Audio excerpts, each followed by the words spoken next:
Pai, do Filho e do Espírito Santo. Pode sentar. Queridos e amados fiéis do nosso Jesus Cristo, estamos no 11º domingo depois de Pentecostes. No dia 15 passado, foi a festa da Assunção de Nossa Senhora ao céu. Antigamente era dia santo de guarda, atualmente não é. Por isso, o senhor bispo da administração apostólica determinou que no domingo seguinte, ao dia 15, se celebrasse a festa da Assunção de Nossa Senhora. Por isso a missa que estou celebrando é da Assunção de Nossa Senhora, e não do 11º domingo depois de Pentecostes.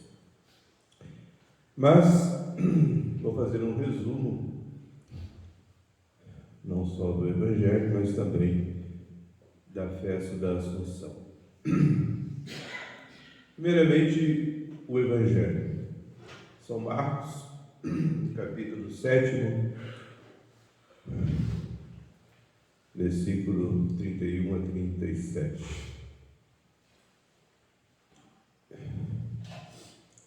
É a cura de um homem surdo e mudo. Algumas pessoas levaram este homem surdo e mudo até Jesus. Jesus estava cercado pela multidão.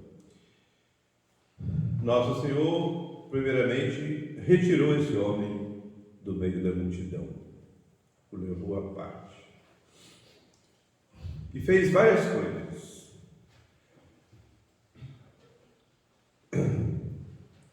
Tocou o ouvido do homem com seus dedos, tomou um pouco de saliva e tocou a língua do homem, olhou para o céu, suspirou e disse: Éfeta, palavra hebraica, que quer dizer abre-te. Então, naquele instante, o homem abriu os ouvidos, começou a ouvir, desprendeu a língua e começou a falar. Caríssimos amados irmãos, Jesus Cristo não fazia nada inutilmente. Sempre tinha alguma lição a nos dar, sobretudo na ordem espiritual. E nós podemos ver na realização desse milagre, nessas várias coisas que Jesus fez, inclusive olhando para o céu, suspirando, uma indicação de que há uma surdez e mudez espirituais que constitui um perigo muito grande de condenação. Portanto, doenças espirituais terríveis. O mudo, primeiramente, o surdo espiritual é aquele que não ouve as inspirações do Espírito Santo, porque está por demais envolvido pela agitação do mundo, pelo barulho. Não há retiro na sua vida para pensar, meditar na sua alma, nas coisas de Deus, nas coisas do céu. Por isso Jesus o retirou do meio da multidão, levou à parte, no silêncio.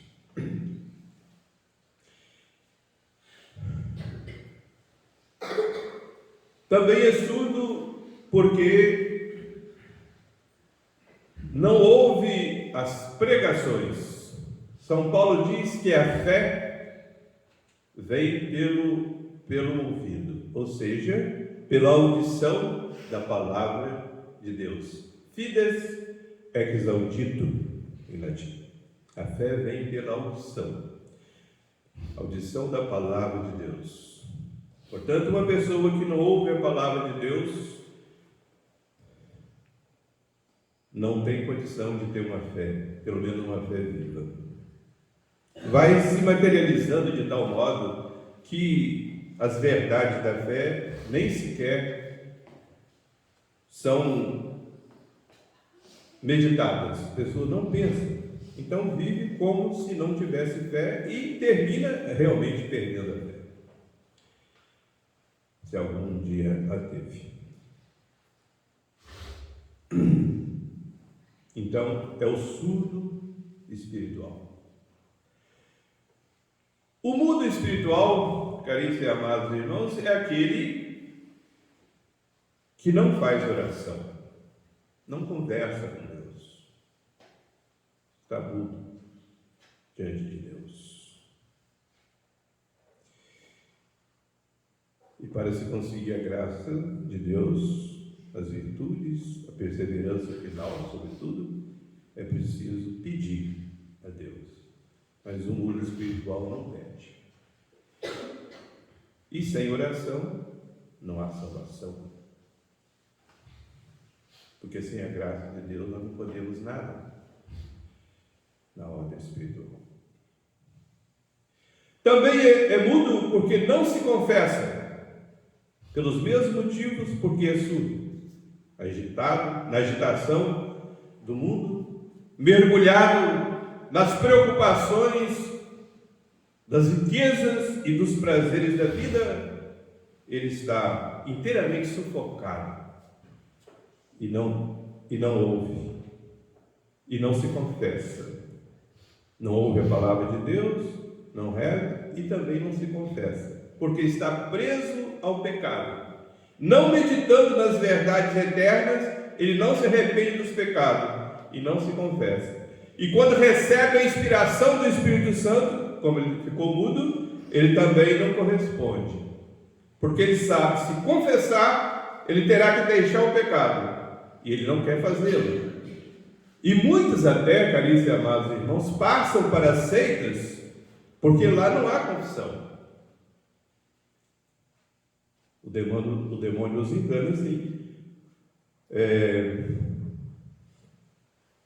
Como que querendo um meio, como fez Lutero, né, para acalmar a sua consciência. Tapa os ouvidos e vai para a seita onde não há confissão.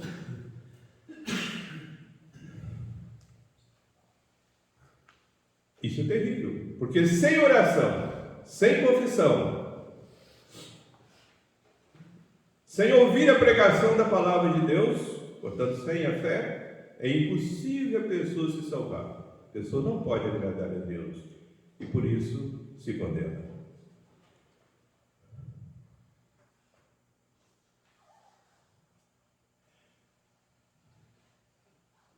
Aquelas pessoas que levaram aquele homem surdo e mudo até Jesus é um exemplo para todos os verdadeiros católicos, que devem, pela oração, pela penitência, pelos bons exemplos, por bons conselhos, levar esses surdos mudos espirituais até Jesus para que os cure.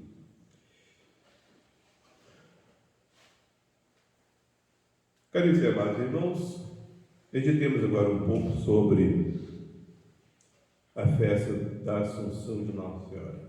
É um dogma de nossa fé. Nós sabemos que uma verdade que está claramente escrita na Sagrada Escritura não precisa ser definida pelo Papa. Por quê? Porque a Sagrada Escritura é inspirada pelo Espírito Santo, portanto é infalível. A Igreja, o magistério infalível da Igreja, apenas dá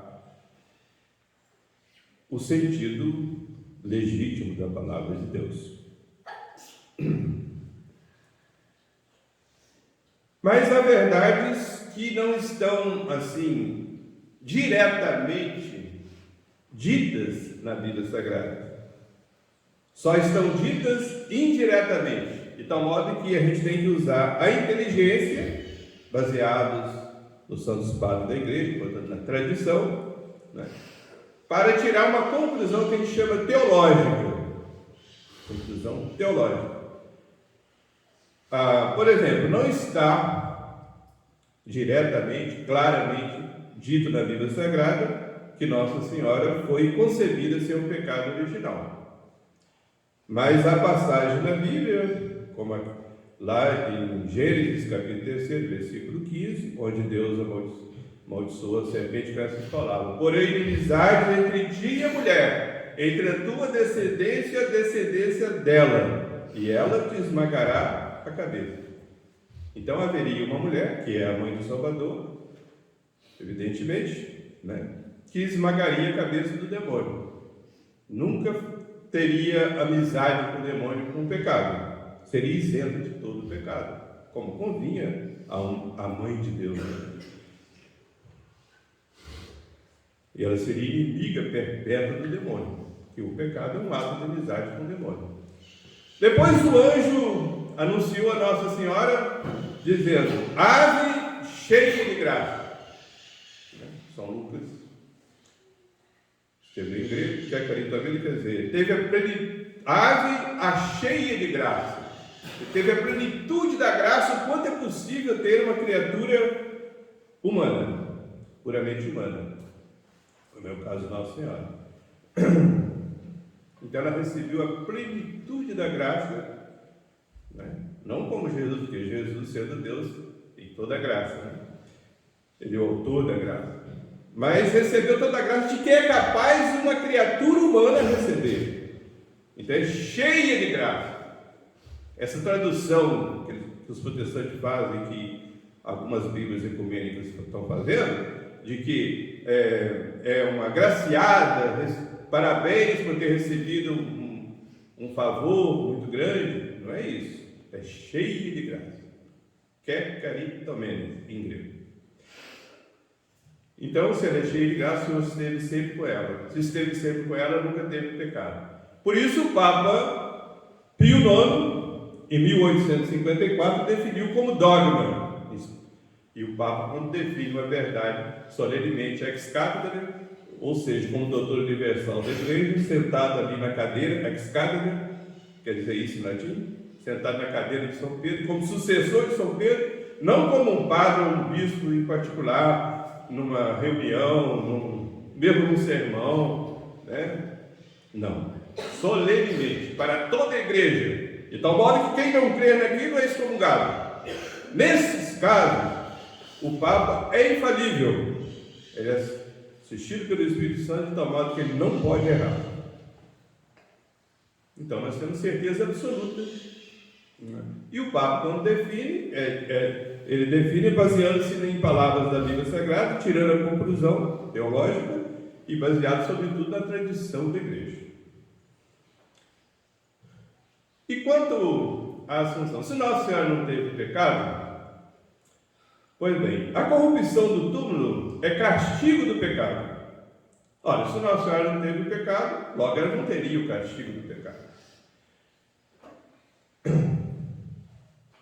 Depois, aquele corpo santíssimo, tabernáculo do Verbo encarnado,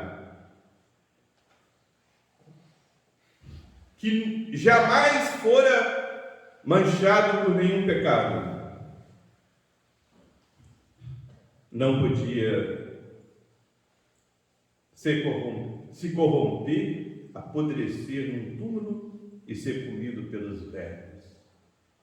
Depois, caríssimos e amados irmãos, qual é o filho que tivesse o poder para ressuscitar a sua mãe naquele momento mais triste da sua vida, que é justamente no momento que o caixão é colocado no sepulcro? Se ele pudesse ressuscitá-la, se ele tivesse poder para isso, ele faria, claro. Qual filho que não faria isso? Mas só Jesus tinha esse poder. O melhor dos filhos, assim fez.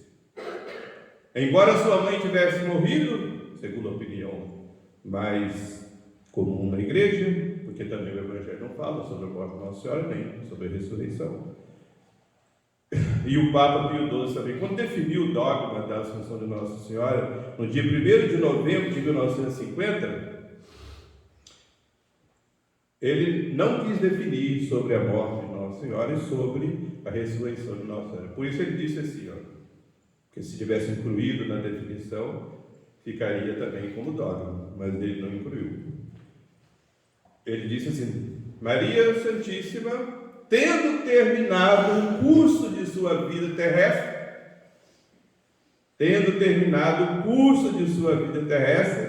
essa é a palavra do Papa, da definição dogmática, dia 1º de novembro de 1950. Tendo terminado o curso de sua vida terrestre, foi elevada ao céu em corpo e alma. Esse foi elevada ao céu em corpo e alma, que é dogma. É dogma. Dogma de fé. Porque o Papa é infalível ao definir um dogma solenemente. Então essa é a verdade de fé. Então, caríssimos e amados irmãos, Jesus tinha poder para livrar a sua mãe da corrupção do túmulo, e assim o fez. O melhor dos filhos, a favor da mais santa de todas as mães, a sua Mãe Santíssima. Então ela foi levada para o céu em corpo e alma. Os santos, caríssimos e amados irmãos, só irão em corpo e alma para o céu no fim do mundo, na ressurreição final, depois do juízo final. Então, subirão com Jesus para o céu em corpo e alma. Mas até lá, só estão as almas no céu. Os corpos estão aqui na terra. Alguns até conservados, mas estão lá, sem alma, Só no fim do mundo. Agora, Nossa Senhora, a exemplo do seu filho, quando Jesus subiu para o céu no dia da sua ascensão, Nossa Senhora já está no céu, na plena glória, corpo e alma. Um privilégio, privilégio, como a Imaculada Conceição, um privilégio, singular, só concedido a ela, porque foi escolhida, foi preparada pelo próprio Deus para ser a mãe de Jesus, a mãe de Deus. Então essa é a festa que a Santa Igreja celebra no dia 15 de agosto. Então, caríssimos e amados irmãos, qual a graça que nós vamos pedir à nossa Mãe do Céu, que lá chegando foi coroada por seu Filho como Rainha do céu e da terra? Porque Jesus é o Rei, Rei dos Reis. Ela é a sua mãe, ela é a Rainha, Rainha dos anjos e dos homens. Qual é a graça que nós vamos pedir? Nós somos pecadores, já entramos no mundo no pecado, fomos concebidos no pecado, nós tivemos já o pecado original, por isso precisamos ser batizados. Além do pecado original, temos nossos pecados pessoais, mas como Jesus morreu por nós temos a graça. Onde abundou o pecado, superabundou a graça. É só a gente ter arrependimento dos pecados, o sangue de Jesus nos purifica e a gente vive na graça de Deus, mas temos que perseverar até o fim, para que no dia do juízo a gente seja ressuscitado glorioso e seja levado para o céu em corpo e alma. Amém.